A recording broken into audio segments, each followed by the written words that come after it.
وفاقی سطح کے اوپر، صوبائی سطح کے اوپر مسلح افواج، Pakistan army, Pakistan air force, Pakistan navy سب مل کر اپنی بہترین اور اپنی صلاحیت سے بڑھ کر کوشش کر رہے ہیں، لیکن جیسے میں نے کہا کہ یہ اسکیل اتنا بڑا ہے کہ شاید یہ ممکن نہیں ہے کسی ایک ادارے کے لیے کہ وہ اس پر فوری طور پہ پورا اتر سکے۔ اس لیے میں سمجھتا ہوں کہ یہ مصیبت جتنی بھی بڑی ہے پاکستانی قوم کی صلاحیت سے بڑی نہیں ہے۔ میں آج اپیل کرنا چاہتا ہوں اس 2/3 پاکستان سے جس کو سیلاب نے نقصان نہیں پہنچایا۔ میں آج اپیل کرنا چاہتا ہوں ہر اس پاکستانی سے جس کا کاروبار معمول کے مطابق چل رہا ہے، جس کی فصلیں آج کھیتوں میں لہا رہی ہیں۔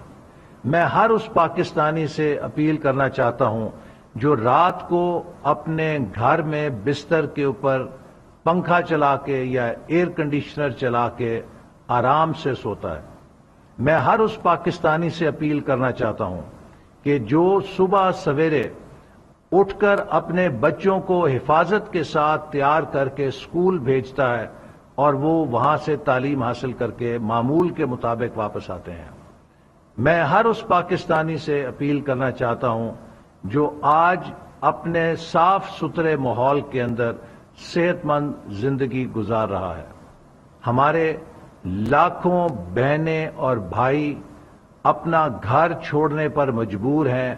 چونکہ ان کے گاؤں کو نہیں، ان کے محلے کو نہیں، بلکہ ان کے پورے ضلع کو سیلاب نے سمندر میں تبدیل کر دیا ہے، اور آج وہ سڑکوں کے اوپر پناہ لے کر بیٹھے ہیں، آج وہ خیموں کے اندر پناہ لے کر بیٹھے ہیں، اور ان کے پاس وہ سب کچھ جو انہوں نے عمر بھر اپنی جمع پونجی جمع کیا تھا، جو کچھ ان کا پورے سال کا فوڈ سیکیورٹی کے دانے تھے یا گندم تھی جس سے انہوں نے اپنے بچوں کا پیٹ پالنا تھا، اور وہ بیج جس سے انہوں نے اگلی فصل میں کاشتکاری کر کے آنے والے سال میں اپنے لیے فوڈ سیکیورٹی کا بندوبست کرنا تھا، وہ سب کچھ سیلاب کی نظر ہو گیا ہے۔ آج ان کیمپس کے اندر اور ان ڈسپلیسڈ ہمارے بہنوں اور بھائیوں کے جو پناہ گاہیں ہیں، اس میں جب آپ اپنی ان بیٹیوں اور بہنوں کو دیکھتے ہیں کہ جو بھوک اور اس تباہی کے نتیجے میں آنے والے چند دنوں میں بچوں کی پیدائش کے عمل سے بھی گزریں گی، لیکن ان کے پاس کوئی صحت کی خاطر خاص سہولت قریب نہیں ہے، اگرچہ اس کے لیے ہم کوشش کر رہے ہیں کہ زیادہ سے زیادہ موبائل کلینکس اور میٹرنٹی ہاسپٹلز بنائے جائیں۔ میں ابھی پرسوں ایک کیمپ سے ہو کر آیا اور وہاں پر ایک بچی کی تصویر میرے ذہن میں فریز ہو گئی ہے۔ تقریباً 18-19 سال کی وہ خاتون تھی جس نے 1.5 سال کا ایک بچہ اٹھایا ہوا تھا، اور وہ بچہ یوں لگتا تھا جیسے افریقہ کے کسی قحط زدہ علاقے سے تعلق رکھتا ہے، نہایت کمزور اور لاغر، اور ساتھ ہی وہ آئندہ چند دنوں میں ایک نئے بچے کو ولادت بھی دینے والی تھی۔ اور میں یہ سوچ رہا تھا کہ جو بچہ اس کی گود میں ہے اس کا کیا مستقبل ہے، اور جو بچہ اب پیدا ہوگا وہ کن حالات میں ہوگا، کیونکہ وہ ماں بھی نہایت کمزور اور لاغر تھی۔ یہ ایک خاتون کی کہانی نہیں ہے، ایسی ہزاروں خواتین ہیں جو آج اس 2/3 آبادی کی طرف دیکھ رہی ہیں جن کو ایسا کوئی خطرہ درپیش نہیں ہے۔ تو میں سمجھتا ہوں کہ اب وقت ہے کہ وہ 2/3 پاکستان پوری طرح سے کھڑا ہو، اگرچہ اس میں کوئی شبہ نہیں کہ سب لوگ کچھ نہ کچھ بڑی حد تک اپنا کردار ادا بھی کر رہے ہیں اور کچھ کر بھی چکے ہیں، لیکن میرے بہنوں اور بھائیوں، یہ بیٹھنے کا وقت نہیں ہے۔ جب تک آخری ہمارا پاکستانی ہم وطن اپنے گھر میں جا کے بس نہیں جاتا، ہم پہ قرض ہے کہ ہم ان کی بحالی کے لیے اپنے آرام، اپنے کاروبار، اپنی مال، اپنی دولت میں سے کیا کچھ نکال سکے ہیں۔ میں علماء کرام سے اپیل کرنا چاہتا ہوں کہ وہ جمعے کے خطبوں کے اندر لوگوں کو اس بات پر ابھاریں کہ وہ اپنے مال کے اندر، اپنے منافع کے اندر، اپنی خوراک کے اندر ان لوگوں کا حصہ نکالیں جو اس وقت ضرورت مند ہیں، جو سیلاب کے نتیجے میں اپنا سب کچھ گنوا چکے ہیں۔ ہم نے فیصلہ کیا ہے کہ تمام یونیورسٹیز کے اندر تقریباً 25 لاکھ طالب علم جو زیر تعلیم ہیں، ہائر ایجوکیشن کمیشن کے ذریعے ہر وائس چانسلر سے یہ کہیں گے کہ وہ ان طلبہ و طالبات کو ٹاسک کرے کہ ہر طالب علم چاہے اپنی جیب سے یا کمیونٹی کی سپورٹ سے ایک مدر اینڈ چائلڈ کا نیوٹریشن پیک بنائے، جس کے لیے ہم اسپیسیفیکیشنز ریلیز کریں گے تاکہ کم سے کم 2 ملین پیکس ہم فوری طور پہ ریز کر سکیں اور ان بچوں کو، ان ماؤں کو جو اس وقت خوراک کے لیے ترس رہے ہیں اور ان کی زندگی اس وقت ایٹ سٹیک ہے، ہم ان کی ضرورت کو پورا کر سکیں۔ اور یہ پاکستان کے نوجوانوں کے لیے ایک بہت اچھا موقع ہوگا کہ وہ اس مشکل کے اندر اپنا کردار ادا کر سکیں۔ اسی طرح ہم نے یہ بھی فیصلہ کیا ہے کہ ہم صوبائی حکومتیں جو سیلاب سے تباہ نہیں ہوئی ہیں ان کے ذریعے مل کر ایک سسٹر ڈسٹرکٹ پروگرام شروع کر رہے ہیں، جس میں وہ بڑے بڑے اضلاع جن کے پاس انتظامی وسائل ہیں، جن کے پاس افرادی وسائل ہیں اور جن کی کمیونٹیز یہ وسائل رکھتی ہیں، وہ مدد کر سکتی ہیں ان سیلاب زدہ اضلاع کی۔ تو اڈاپٹ اے ڈسٹرکٹ پروگرام کے تحت ہم ہر جو ڈسٹریسڈ یا تباہ ہوا ضلع ہے اس کے ساتھ ایک ضلع پنجاب سے یا وہ کے پی سے یا دوسرے علاقوں سے جو ماشاءاللہ صحیح سلامت ہے اور جس کے پاس وسائل ہیں ان کو اٹیچ کر دیں گے، تاکہ جو اسلام کی صحیح اسپرٹ ہے، کہ جو مواخات کی اسپرٹ ہے، کہ ڈسٹرکٹ ٹو ڈسٹرکٹ یہ بانڈیج بنے، جس سے قومی ہم آہنگی بھی بنے گی اور اس ضلع کے تمام انتظامی وسائل اور اس ضلع کے تمام ہیلتھ سیکٹر کے وسائل ہم 1 مہینے کے لیے وہاں کی انتظامیہ کے سپرد کر دیں گے تاکہ ان کو بیک اپ دیا جا سکے۔ میں دادو میں گیا، وہاں پر مجھے یقیناً بہت اس پہ ایک ہمدردی ہوئی کہ جو وہاں کا ڈپٹی کمشنر تھا، ملیشیا کی شلوار قمیض پہن کے اور جاگرز تھے، بیچارہ لگا ہوا تھا، اس نے بریفنگ بھی دی، لیکن اس کی آنکھوں میں اس کی بے بسی دیکھ رہا تھا کہ کتنا بڑا سکیل ہے اور وہ کتنا بے بس خود کو محسوس کر رہا تھا کہ اس کے وسائل اور اس تباہی کے درمیان کوئی مطابقت نہیں ہے۔ تو ضرورت اس بات کی ہے کہ ہم وہاں کی جو انتظامیہ ہے اس کو باقی ملک کی انتظامیہ جہاں پہ سیلاب نہیں ہے اس سے بیک اپ دیں۔ تو یہ اڈاپٹ ڈسٹرکٹ پروگرام کے لیے ہم صوبائی حکومتوں کو درخواست کر رہے ہیں کہ فوری طور پہ وہ ہمارے ساتھ اس میں تعاون کریں، تاکہ خاص طور پہ صوبہ پنجاب کے وہ بڑے بڑے اضلاع جن میں سیلاب کی تباہ کاری نہیں ہوئی، اب وقت ہے کہ صوبہ پنجاب کے عوام اور انتظامیہ صوبہ سندھ کے اور صوبہ بلوچستان کے ان اضلاع کے ساتھ مکمل طور پہ ہمدردی اور مکمل طور پہ یکجہتی کے لیے اپنے وسائل ان کے لیے کھول دیں، اور یہ ایک بہت بڑی ملک کی خدمت ہوگی۔ اسی طرح ہم بین الاقوامی اداروں کے ساتھ اور ایجنسیز جو اس وقت ہماری پاکستان کے ساتھ مل کر کام کر رہی ہیں، کوشش کر رہے ہیں کہ جو ہیلتھ کور ہے اس کو زیادہ سے زیادہ اپیل کروں گا کہ جتنے بھی پاکستان کے ڈاکٹرز ہیں، ہماری ہیلتھ کمیونٹی ہے، وہ زیادہ سے زیادہ اس کام میں حکومت کا ہاتھ بٹائے، تاکہ اب جو سیلاب کے بعد اگلا مرحلہ ہے جس میں کہ بیماریاں پھوٹ سکتی ہیں اور کئی جگہ پھوٹ رہی ہیں، ہمیں اس بات کا خطرہ ہے کہ اگر ہم نے اس کو مؤثر طور پہ کور نہ کیا، چونکہ حکومت اپنے تمام وسائل جھونک رہی ہے، جھونکے گی، لیکن یہ اسکیل اتنا بڑا ہے کہ ہمیں بحیثیت قوم اس کا مقابلہ کرنا ہے۔ تو میں یہ بھی تمام میڈیکل پروفیشن سے تعلق رکھنے والے ہمارے جو بہن اور بھائی ہیں انہیں کہوں گا کہ وہ اس میں بڑھ چڑھ کر حصہ لیں، زیادہ سے زیادہ کیمپس لگائیں تاکہ ہم اس بیماری کا بھی مقابلہ بہتر طور پہ کر سکیں. انہی الفاظ کے ساتھ میں ہمارے جو نیشنل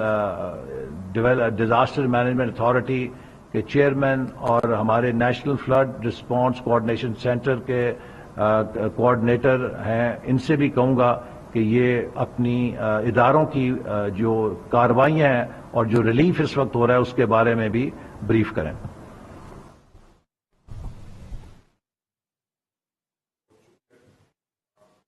بارشوں سے پورے ملک میں بالعموم اور سندھ اور بلوچستان میں بالخصوص بے انتہا نقصانات کا سامنا ہے. کوئی بھی ملک اس قدر تباہی اور نقصانات سے اکیلے مقابلہ نہیں کر سکتا. حالات کے پیش نظر حکومت پاکستان نے اقوام متحدہ کے ذریعے بین الاقوامی امداد کی اپیل کی. اس کے بعد اقوام متحدہ کے سیکرٹری جنرل نے پاکستان کا دورہ کیا. متاثرہ علاقوں کے دورے کے بعد سیکرٹری جنرل نے بھی پرزور انداز میں بین الاقوامی برادری سے پاکستان کی امداد کے لیے اپیل کی. حکومت پاکستان نے دوسرے ممالک میں موجود ہمارے سفارت خانوں کے ذریعے سے اور پاکستان میں موجود سفارت خانوں اور میڈیا کی مدد سے انٹرنیشنل کمیونٹی کو حالات کی سنگینی اور ضروریات سے آگاہ کیا، جس کے نتیجے میں دوست ممالک سے ریلیف کا سامان آنا شروع ہوا. اب تک 20 ممالک سے 114 ریلیف کی فلائٹس آ چکی ہیں. ان میں سے 66 فلائٹس کا سامان نیشنل ڈیزاسٹر مینجمنٹ اتھارٹی نے ریسیو کیا. مزید 13 فلائٹس اگلے 10 دنوں میں پلینڈ ہیں. 114 جو فلائٹس آئی ہیں ان میں سے 48 فلائٹس ایسی ہیں جن میں آنے والے ریلیف کا سامان متعلقہ ادارے جیسے U S AID, UNICEF, UNHCR اور ریڈ کریسنٹ نے خود متاثرین تک پہنچایا. اب تک آنے والی 66 فلائٹس میں سے 13 فلائٹس ترکیہ سے، 30 UAE سے، 5 چائنا سے، 4 عمان سے، 3 فلائٹس قطر سے اور ایک فلائٹ دیگر ممالک سے سامان لے کر آئی ہیں. میں یہ بھی بتاتا چلوں کہ ان فلائٹس میں سب فلائٹس سامان نہیں لے کر آتی، بلکہ کچھ فلائٹس ایسی بھی ہوتی ہیں جو صرف ڈیلیگیشنز لے کر آتی ہیں یا کچھ لاجسٹکس کے اکوپمنٹ پری ڈپلائمنٹ کے لیے لے کر آتے ہیں. ان فلائٹس میں ابھی تک آنے والے سامان میں 16,938 ٹینٹس، 3,000 ترپال، 37,000 کمبل، 11,000 فوڈ پیکس، 182 ٹن خشک راشن، 30 ٹن ادویات اور 58 کشتیاں شامل. ان فلائٹس کے علاوہ ترکیہ سے 2 ٹرین امدادی سامان لے کر دالبندین پہنچ چکی ہیں، جبکہ 6 اور ٹرینیں اس وقت راستے میں ہیں. ان ٹرینوں میں خیمے، کمبل اور راشن پیکس شامل ہیں. تاجکستان کی طرف سے 86 ٹرکوں پر مشتمل ایک کانوائے کل تورخم کے راستے پاکستان میں پہنچا. تاجکستان کی طرف سے بھجوائے گئے اس سامان میں خیمے، خوراک، کمبل، کچھ سیمنٹ اور چند ایک CGI شیٹس اور گھروں کے اندر جلانے والا کوئلہ شامل ہے. ترکیہ، قطر اور فلسطین کی طرف سے ڈاکٹرز کی ٹیمیں ادویات کے ساتھ ہمارے پاس پہنچی ہیں، جو کہ فیلڈ میں اس وقت علاج معالجے کی سہولت دے رہی ہیں. ڈنمارک کی طرف سے واٹر پیوریفیکیشن پلانٹ پہنچایا گیا جو اس وقت سندھ میں کام کر رہا ہے. فرانس کی جانب سے 75 چھوٹے لیول کے ڈی واٹرنگ پمپس آئے. کل عمان کا ایک بحری جہاز امدادی سامان لے کر کراچی پہنچا ہے. ریلیف کے اس تمام سامان کو تقسیم کرنے کے لیے وفاقی حکومت نے NDMA کو گائیڈ لائنز دی ہیں، جن میں متاثرہ ڈسٹرکٹ کی کل آبادی، متاثرین کی تعداد، ان کی ضروریات، پہلے سے دی گئی امداد، لاجسٹکس کا خرچہ اور سب سے اہم چیز ٹرانسپیرنسی ان ڈسٹریبیوشن، یعنی حقدار کا حق اس تک پہنچانا شامل ہے. اس حوالے سے سب سے زیادہ متاثر صوبہ سندھ ہے، لہذا 55 سے 60% جو ریلیف کا سامان ہے وہ صوبہ سندھ میں بھجوایا گیا اور اسی تناسب سے مزید بھجوایا جائے گا. اس کے بعد صوبہ بلوچستان ہے، اس کے پاس 15 سے 20% سامان جا رہا ہے اور بقیہ سامان خیبر پختونخوا، پنجاب اور گلگت بلتستان کو دیا جا رہا ہے. کسٹم کلیئرنس کے بعد یہ سامان افواج پاکستان کے حوالے کیا جاتا ہے، جو ضلع اور تحصیل کی سطح پر مقامی انتظامیہ کے ساتھ مل کر متاثرین تک یہ سامان تقسیم کرتے ہیں۔ تمام امدادی سامان کا ایک تفصیلی ریکارڈ رکھا جا رہا ہے۔ امدادی سامان کی یہ ترسیل میں سمجھتا ہوں کہ ایک بہت اہم ذمہ داری ہے۔ این ڈی ایم اے متعلقہ اداروں کے ساتھ مل کر اس اہم ذمہ داری کو بخوبی سر انجام دینے کے لیے دن رات کوشاں ہے۔ دوست ممالک سے ڈونیٹ کیے گئے سامان کے علاوہ این ڈی ایم اے خیمے، مچھردانیاں، ration packs, dewatering pumps اور پینے کا صاف پانی خرید کر افواج پاکستان کے ذریعے اور ڈیزاسٹر مینجمنٹ اتھارٹیز کے جو ریپس ہیں ان کے ذریعے متاثرہ علاقوں تک پہنچا رہا ہے۔ وفاقی حکومت، صوبائی حکومتیں، عوام اور ادارے مل کر اس آفت کا سامنا کر رہے ہیں۔ تمام تر وسائل بروئے کار لائے جا رہے ہیں، لیکن اس آفت کا سکیل اتنا بڑا ہے کہ متاثرین کو امداد کی مزید ضرورت ہے۔ جن چیزوں کی اشد ضرورت ہے ان میں خیمے، خوراک، خاص طور پر 5 سال سے کم عمر بچوں کے لیے خوراک، ادویات، health services, vaccines, field hospitals اور خاص طور پر آگے آنے والی سردیوں کے لیے کمبل، رضائیاں اور گرم کپڑوں کی انتہا کی بہت شدید ان کی جو ہے نا وہ ضرورت ہے۔ میں وفاقی حکومت،